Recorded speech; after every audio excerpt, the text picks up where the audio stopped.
I'm Brian Lilly. Taxpayers getting hosed and wasteful governments flipping us the bird. That is the topic of tonight's byline. To say that the Ontario Auditor General's report was scathing is an understatement. Look at the headline, even in the Toronto Red Star, the Liberal Party's official newspaper, how Liberals wasted billions.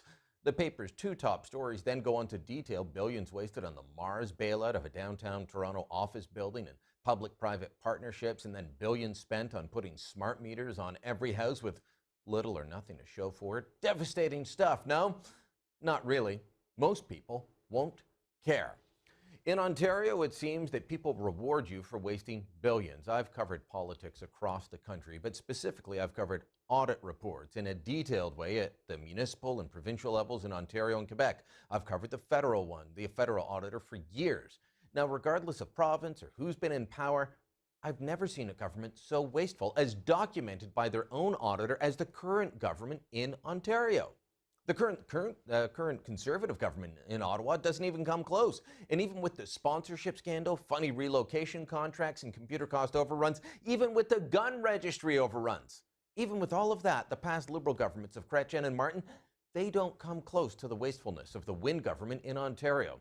They wasted billions on e-health, the electronic health record system that, well, has never worked like it should. They frittered away taxpayers' money and rewarded their friends with the orange air ambulance fiasco, the one that they bought air ambulances that couldn't fit both patient and paramedic. And of course, they wasted $1 billion on gas plants that were never built just so they could save some Liberal seats. The public should be furious. They should be demanding resignations. But people knew about all of this before the election last spring. They knew much of it before the election in 2011. They decided they didn't care. Last June, they rewarded the Liberals with an expanded mandate, a majority government. So now there's a new report out. Wasted billions and strong words from Auditor General Bonnie Lysyk.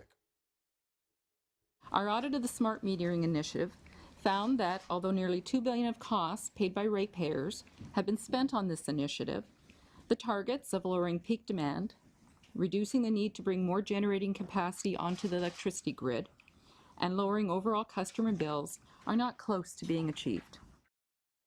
Yeah, $2 billion spent, it didn't work. And the reaction from the Liberal government? Oh, big yawn. Pat Lysyk on the head. Tell her that she and her auditors couldn't possibly understand the complex energy system.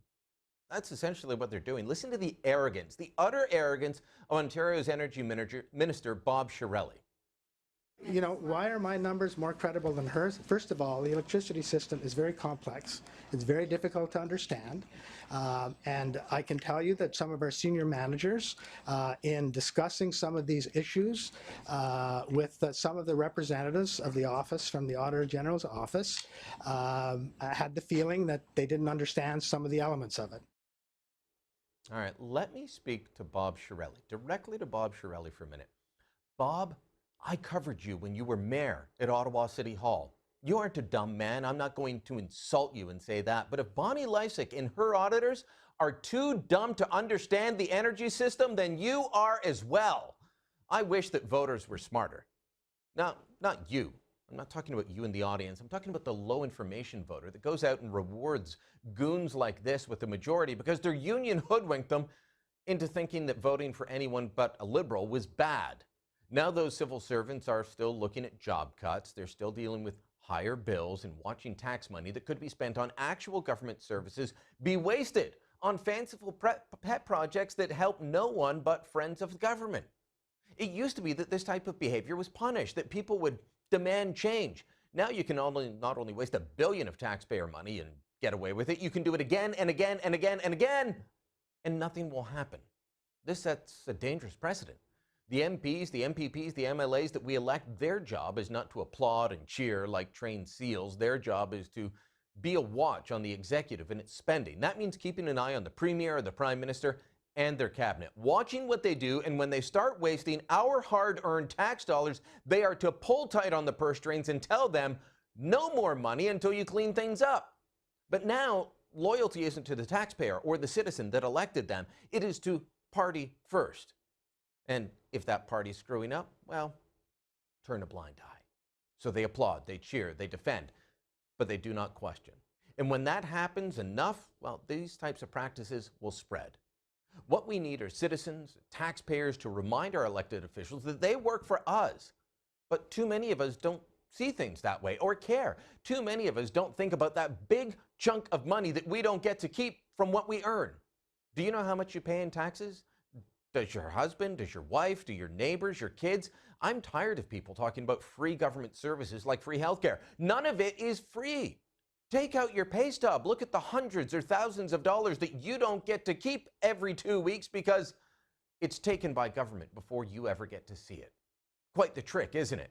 Take it before you get to see it, and then most people won't think of it.